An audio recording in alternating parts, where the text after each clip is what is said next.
दिनै जोंनि दलाव BPFनि आरो सावरायग्रा ग्रुपनि लोगोसे भटार्स पार्टी इन्टारनेशनेल बिथांमोननि हान्जानिफ्राय जोंनि दलाव 113 जन 113 दिनै जइन जाफैदों बे जालुबाजार। एबारनि इलेक्शना जोंनि 13 नाम्बाराव नङा UPPL हान्जा हिसाबै 40टा समस्ति दङ BTCनि। बेवहाय जोङो 27निफ्राय 28टा गाबोननि तारिखआव जुदि इलेक्शन जायोबा जों 27निफ्राय 28टा देरहानो हागोन। दा गतिके बेवहाय जोंहा कुनु माने डाउट गैया बा सन्देह गैया जे एबार UPPLआनो सरकार दागोन। नंगौ आं 5 बोसोर थांनाय 2015आवहाय PCDR हिसाबै आं देरहादों। 5 बोसोर आङो MCLA जानानै दङमोन। नाथाय आङो देरहानायनि उनावहाय आंनो TCLCनि चेयारमेन होनांगौमोन। बिनि बादै BCDCनि चेयारमेन मेम्बारखौ दानो थाखाय आंनो चान्स होनांगौमोन। नाथाय आं अपोजिशनाव थानायखाय बिथांमोना आंनो जेबो चान्स होआखै। गावसोरनो TCLC चेयारमेन बानायदों। जाय आंजों जेनदों सुनिराम बसुमतारी बिथांखौसो बिथांमोना TCLCनि चेयारमेन बानायदों। आरो BCDCनि चेयारमेन मेम्बारखौ आंजों रायलायनानै दानांगौमोन। बेखौबो बिथांमोना जोंनो दानो चान्स होआखै। जायनि थाफाव दिनैहाय BTCआव जिखिनि हाबाफारि दङमोन मावफुंनायनि बेफोरखौ जों अपोजिशननि जेसेबां दङ जोङो मावफुंनो हायाखै। नाथाय जोङो जेसेबां हादों रायजो राजाजों रायलायनानै बिथांमोननि जाख्ल'नाय, बिथांमोननि दादागिरि खालामनाय आरो साख्रिनि नामाव थाखा फैसा जानाय बेफोरखौ जों बुंदों, दिनै हमथानो हादों। आरो दिनैनि तारिखआव नोंथांमोना नुबा मिथिगोन जे थांनाय 2015नि सिगां जि रोखोमनि बिथांमोना खामानि मावदोंमोन 2015नि उनावहाय बिथांमोना एसेबाबो साबसिन खामानि मावनो गोनां जादों। बे नङा IOI जिथु दाथ' बेखौ IOI होनला प्रधान मन्त्रि आवास योजना होननानै बुङो। प्रधान मन्त्रि आवास योजना जाहैबाय 2011 सननि अर्थनैतिक जिथु सेन्सास इकनमिक जिथु सेन्सास बिनि थ्रुयै बे बुस्थुआ फैदों लिस्टआ। दा माखासे वाइट लिस्टआव दङ। बेखौ दा गभर्नमेन्ट अफ इन्डियाया आधार लिंक खालामनो थाखाय दायित्व होदों GRS आरो जुनियर इन्जिनियारफोरनो BDOनि। दा बे हिसाबै दा जिथु आधार कार्ड लिंक बिनि थाखाय जोंनि GRS ओमफ्राय इन्जिनियारफ्रा गामि गामि गिदिंदों जायफ्रा नाम दङ मुं दङ। दा बेखौनो बिथांमोना मा होनदों BPFनि माखासे नेताफ्रा जे जोंनियावसो लिस्टआ जाखाजोब्बाय जोंसो होनो हागोन, नोंथांमोना जुदि जोंजों फैयाब्ला बा जोंनो भट होआबा नोंथांमोना प्रधान मन्त्रि आवास योजनानि न'खौ मोननाय नङा होननानै बिथांमोना अप्रचार खालामदों।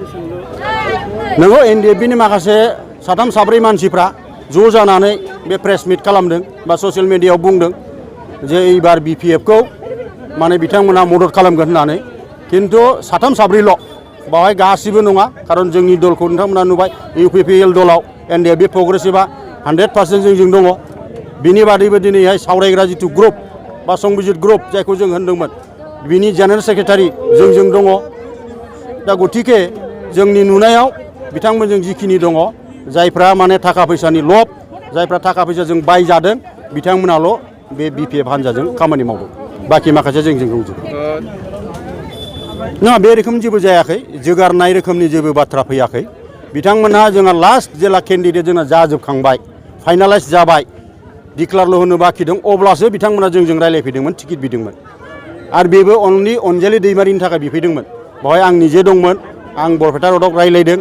दा जोंहा अलरेडि होमबा जाजोबखाबायमोन। थेवबो जोङो बिथांमोना सावरायफैनाय हिसाबै जोङो अनेक सेस्था खालामदोंमोन बिथांमोननिफ्राय सासेबाबो टिकेट होनो थाखाय।